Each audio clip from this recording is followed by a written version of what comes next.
Hi y'all, welcome back to my channel. So you can tell by the title, I'll be doing another wrestling review video.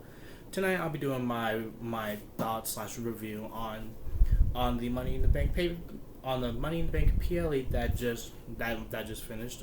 Not too long ago. I just finished watching it. And yeah, overall I enjoyed it. It was a pretty good pay per view. It was definitely really good. Definitely a lot of things. Definitely a few things I did not expect.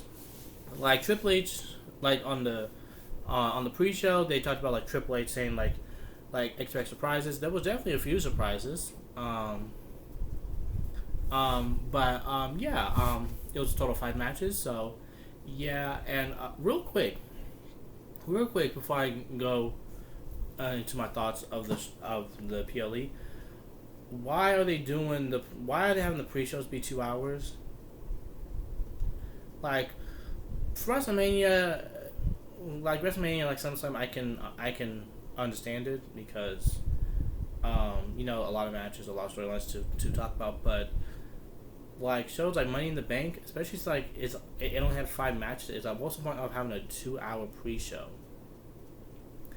It's like the first half having Michael Cole, Biggie, and Wade Barrett just give their thoughts and their prediction on who they think is going to win on each match, and then the second half is basically the same thing, except that it's just different people with the exception of Biggie and Wade Barrett. There's no point in doing a 2 hour pre-show, but that's just my opinion. Um, but yeah, let's go ahead and officially get into this video. So the show first started off with the host Trish Stratus, who by the way looked cute. Her outfit was cute. She introduced Samantha Irvin, who was singing, the ring announcer who was singing the Star Spangled Banner, and she sounded amazing. I've seen clips of her singing, and she has such an amazing voice. She can sing. She can definitely sing. And then I forgot his name. I think his name is Ryland. Hold on, real quick. Let me grab my phone real quick, because I don't want to, just in case. Because I did low-key forget his name, but he can sing too. His tone and his voice was giving me very much R&B. It was giving very much R&B.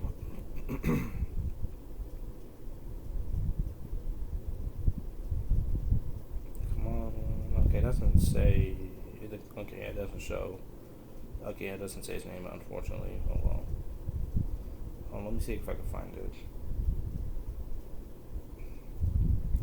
Nope. Okay, I'm looking at Wikipedia, but I'm assuming it's because the pay-per-view just ended. So like whoever edits it, whoever, because Wikipedia, like anyone can just edit it. So I'm like whoever gonna edit it hasn't really put anything regarding like the event, like what happened in the event. But the man who sung Canada's theme, he sounded really good. Like his voice was real nice. And his tone too. Like I said, it was giving R&B. I was getting R&B vibes from his tone, from his voice. It was very nice. But yeah, and then after that, our first match was the men's Money in the Bank ladder match, which, even though that's how last year's Money in the Bank PLE started, I didn't expect Money in the Bank to start with the men's ladder match. I thought it was gonna be like later on in the show. No, literally, like when I first saw the ladders, I first thought that it was gonna start with the women's ladder match. So yeah, I was definitely kind of surprised that it started with the men's ladder match. But the men's ladder match, it was really fun, and it was a really good match. It was really good. Ladder matches, especially like Money Make ladder matches, always have crazy spots involving like ladders. Who stood out the most? Chad Gable showed out as per usual, like him displaying his strength, him German suplexing Drew McIntyre, and then he caught Carmelo Hayes, like midair, and then he, hit his, um, um, German suplex from the corner, and then he will roll, and then hit the German suplex, and he did that to Carmelo Hayes, and then he did a German suplex onto the ladder, onto the back of LA Knight, and then later on in the match he belly to belly suplex LA Knight from the ring to the ladder that was bridged, and that was a nasty spot. And then speaking of nasty spots, let's talk about Andrade doing a sunset flip powerbomb off the top of the ladder to who did to Carmelo Hayes, and it was onto a ladder that was bridged. That looked nasty too. Like there was a lot of crazy and nasty looking spots. But yeah, the crowd favorites was, like Jay Uso and LA Knight, and Jay Uso was really close of getting briefcase, but as he had like in the scratch, it was planning on on collapsing it.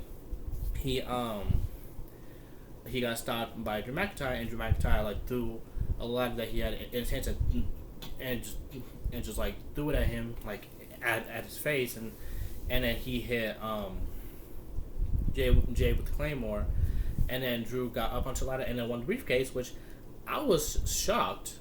Because I thought CM Punk was going to get involved, but we'll get onto that later. But yeah, I thought CM Punk was going to get involved in that match, and I was surprised that there wasn't any interference in general. I'm surprised there was no interference by CM Punk. I'm surprised there was no interference by Logan Paul. I thought Logan Paul was going to cost LA Knight the match, because LA Knight and Logan Paul has been having this like rivalry going on, and I'm assuming it's going to be for like SummerSlam.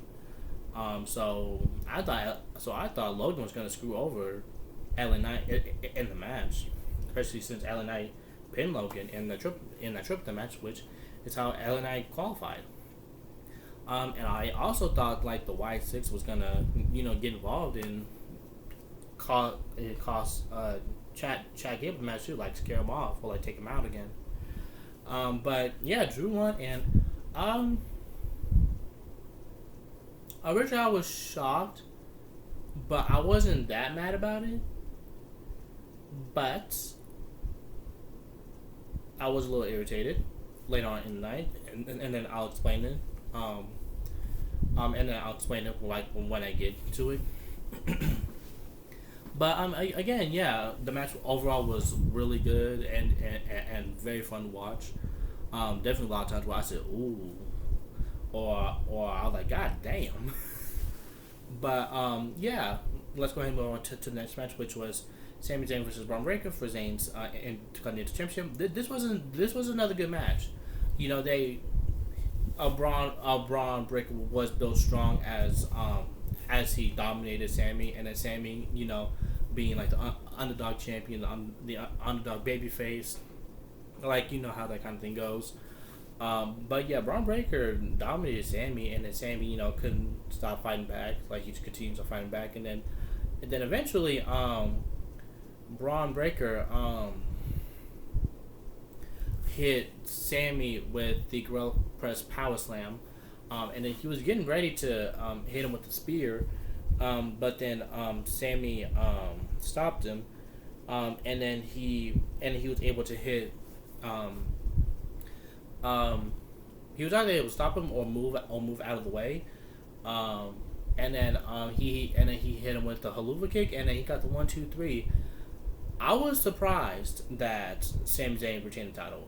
I'm gonna be honest, because in my preview, I confidently said that Sami was gonna lose the title to Braun because of how they were building up Braun as this person of destruction. Like he just leaves carnage and chaos in his wake, and that's what he's been doing. It's like, look what he did with Dragunov, and look what he did to like the jobbers, like the local jobbers, and then look what he did to Ricochet. Like on Ricochet's like the last time Ricochet like had camera time, before he left, like the way he was sent off like storyline wise. And then what he did to Sami last Monday on Raw. so yeah, so yeah, I was surprised. I'm not mad that Sammy retained. Like I am happy that Sammy retained, but I wouldn't have opposed of Ron winning. But yeah, again, I was surprised that Sammy retained. But again, it was a good match. And yeah, let's go ahead and move on to the next. Actually, no, before the next match happened, Trish came out and then she talked about like good memories that she had like in her career like regarding like in Toronto, um, and one of those moments was when she was a surprise tag team partner for John Cena, which I kind of forgot that happened, but also granted it was so long ago. Um, but yeah, I completely forgot that happened, and then when Cena came out, I mean, listen, I have respect for Cena regarding of like what he's done for like the wrestling industry and for what he did for like WWE and what he's done for the fans. But I don't like him, nor do I care for him. So when he came out, I had no reaction. I had no reaction. But when he got in the ring, I had a feeling. Well, actually, not a feeling. I literally was like, is he gonna retire? Because on his his I don't know what his name. The thing that he holds, the thing that he gets out of his pocket and then he holds before he runs to the ring. It said the last time is now. So I was like, is he gonna retire? And then and then and then when he gets to the ring, he has a microphone and he's talking. Yeah, he announced that he's gonna retire. He is gonna retire next year. He said like, next year's Royal Rumble, next year's Olympic Chamber, and next year's WrestleMania is gonna be his last. So it sounds like it sounds like after next year's WrestleMania, he's gonna retire, and he got emotional, and it was a very heartwarming speech, and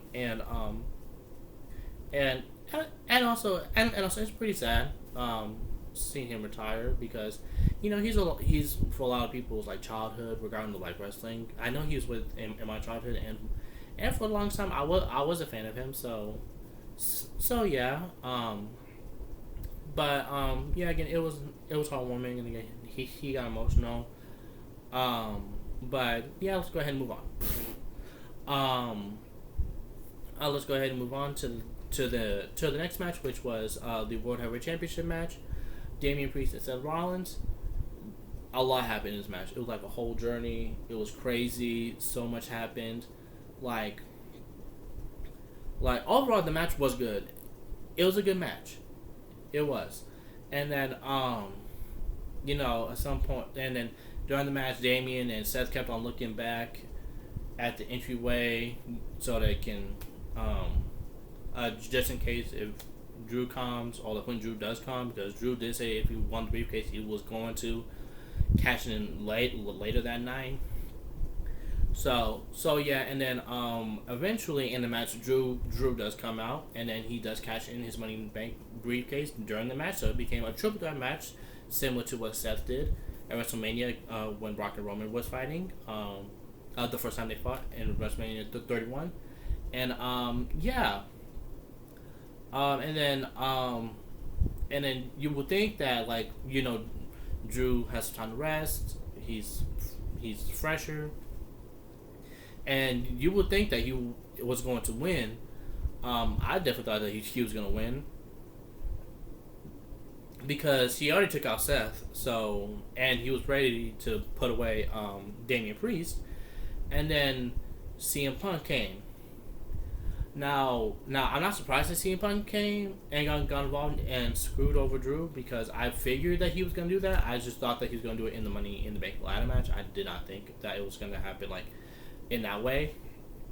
But yeah, but he beat the hell out of Drew. He attacked Drew, beat the hell out of him with the chair, and then he grabbed the world title, and then he hit him in the face with it, and then Damian Priest hit Seth with a South African chokeslam and got the 1, 2, 3, and Damian Priest is still the champion.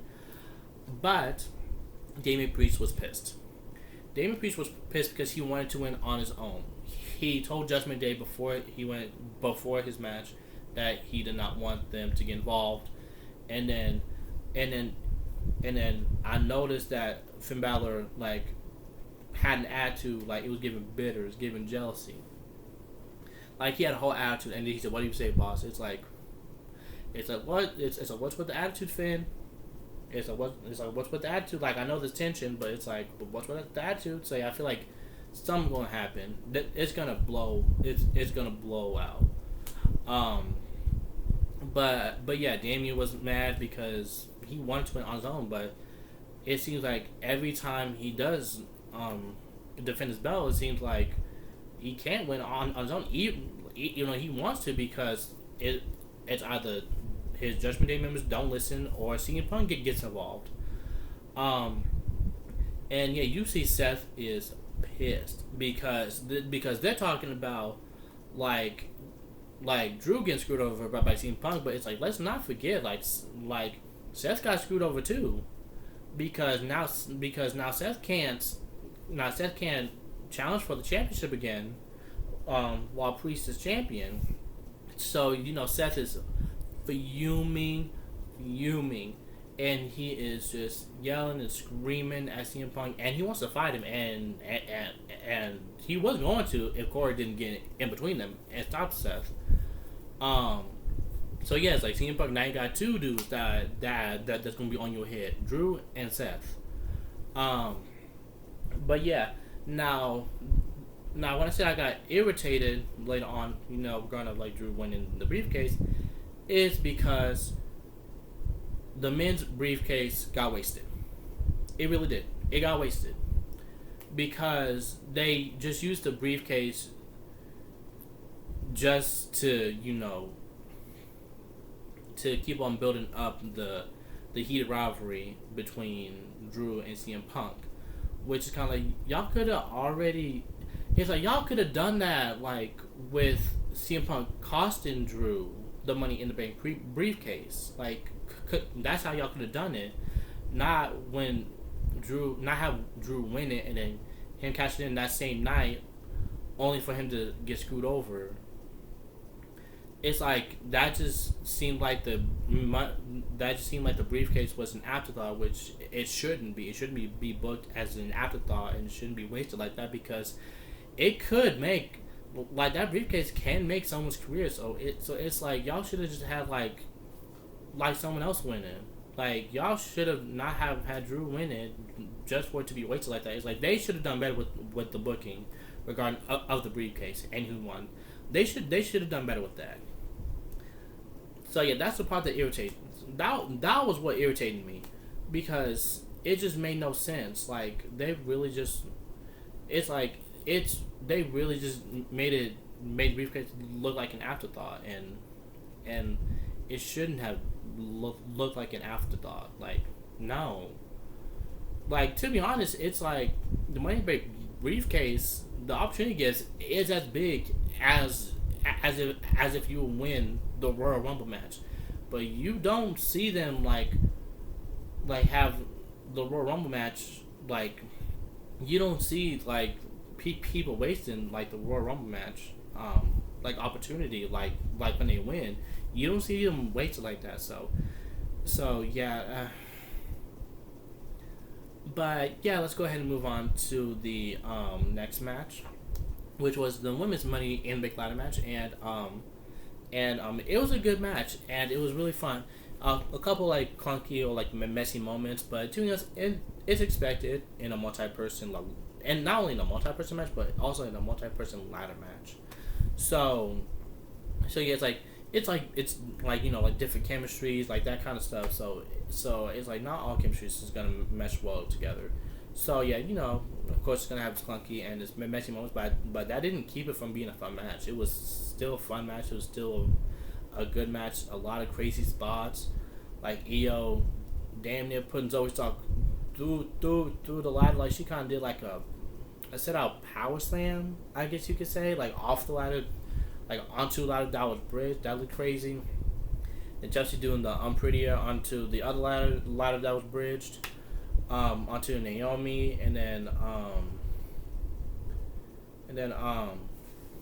yeah, and then a bunch of other crazy last spots, a lot of spots of like people getting slammed onto the ladder, and then Zoe had a nasty bump. Like she tried to do like one of her usual moves, where she kind of like flips, like she kind of does like a springboard flip roll kind of move, and she didn't get it as good as she normally does. As a matter of fact, it looked like she completely missed, and she hit the back of her head onto the edge of the ladder, and that looked like that hurt. And then at the end, you know, like at some point in the match, Chelsea Green and Tiffany Stratton was working together, and they both set up a couple tables that Naomi got out from the apron, and they set them up at ringside. And then Chelsea Green, almost got the briefcase. She was about to unclap and get off the hook, but then Tiffany stopped her by shaking the ladder, and then she pushed the ladder, and Green landed nasty on those tables. Like it was a nasty bump. Like you could see that the refs immediately checked up on her because that looked nasty the way she landed. It was ooh. And actually she did that. Tiffany climbed up the ladder, and she got the briefcase. And yet Tiffany is Miss Money in the Bank, or as she will call it, Tiffy in the Bank. But yeah, again, it was a fun match. It was definitely a good match. A lot of moments that made me go ooh, and like goddamn, like it did with the men's ladder match, and yeah, I was not surprised. I figured that it was either going to be between Lyra or Tiffany, but I wouldn't have been surprised if that Tiffany won. Not Tiffany, Chelsea. But yeah, I wasn't surprised that Tiffany won. But yeah, let's go ahead and move on to the main event. Well, before we went to the main event, Chelsea and Trish had like a little interaction. And then when we get to the main event, which was a 6-man tag team match, it was a good match too. It was a good match. All the matches were good. Like if I'm gonna be honest, there was none of the matches was like, ooh no, I need to skip that, or something like I wouldn't really pay attention. Like all matches were good. Like all matches all worth watching it again. But yeah, the 6-man tag team match was good. You know how it's like with bloodline matches. It starts slow and then it starts to build up like more towards like the end, like the last 10-15 minutes, or like the last 10 minutes. But yeah, bloodline dominating at times. First with Randy and then with Kevin, and then when Cody got the tag, things changed. The pace started to quicken up, and then eventually the ref got taken out. And then that's when things got chaotic. And then the ref got taken out again. And then Jacob Fatu ended up being on the announce table by Kevin, and then Kevin hit a frog splash off the barricade onto Jacob Fatu. And then Kevin and then Tama Tonga was in the ring, but they were not the legal men. The legal man was Cody and Solo. And so Kevin was about to hit a move, and then as he was in the process of getting Tama Tonga into the move, Tongaloa hit a low blow, but his first attempt he missed. But his second attempt he got it that time. So yeah, that happened, and then Kevin got taken out, and then Randy hit Tongaloa, and then Tom Tonga with RKOs, and then Solo took Randy out with the Samoan Spike, and then Cody, was starting to do his trifecta of crossroads. He got the 2 in a row, and then once he was about to hit the third, Jacob Fatu got into the ring and then took Cody out and then stopped him, and then he got Cody back up so that Solo could hit the Samoan Spike onto Cody. And then the ref got tossed back to the ring, and then Solo got the win for him and the Bloodline with 1, 2, 3 by pinning Cody. Now, Now that I was thinking about it, because in my preview I said that they was gonna most likely have Randy, Cody, and Kevin win. Now that I was thinking about it, as like as they were making the entrances, I was thinking like since this is Jacob Fatu's like debut match, they were gonna have the Bloodline win, but I thought they was gonna have to win by like one of them pinning like Kevin. I did not expect Solo to pin Cody, but they did make the right choice, in my opinion. They did make the right choice of who should win because it made Solo look dangerous on the bloodline. They needed a big win, and with Solo pinning Cody, it made him look like a threat for Cody's championship. So, they did make the right call because if they would have had the bloodline lose, um, then whenever like Solo be like I want to fight you for the championship, it's gonna be like, well, you lost and Money in the Bank. It's like y'all lost that Money in the Bank, so it's so like why should we take you seriously? Excuse me. But yeah, again overall the match was always good. That is the end of this video. Comment down below on your thoughts on the Money in the Bank PPLE. Did you like it or did you not like it? Tell me why no down below in the comments, and also let me know what was your favorite match, or like favorite moment, and don't forget to like and subscribe and turn on that notification bell. And I'll see you next time. Bye.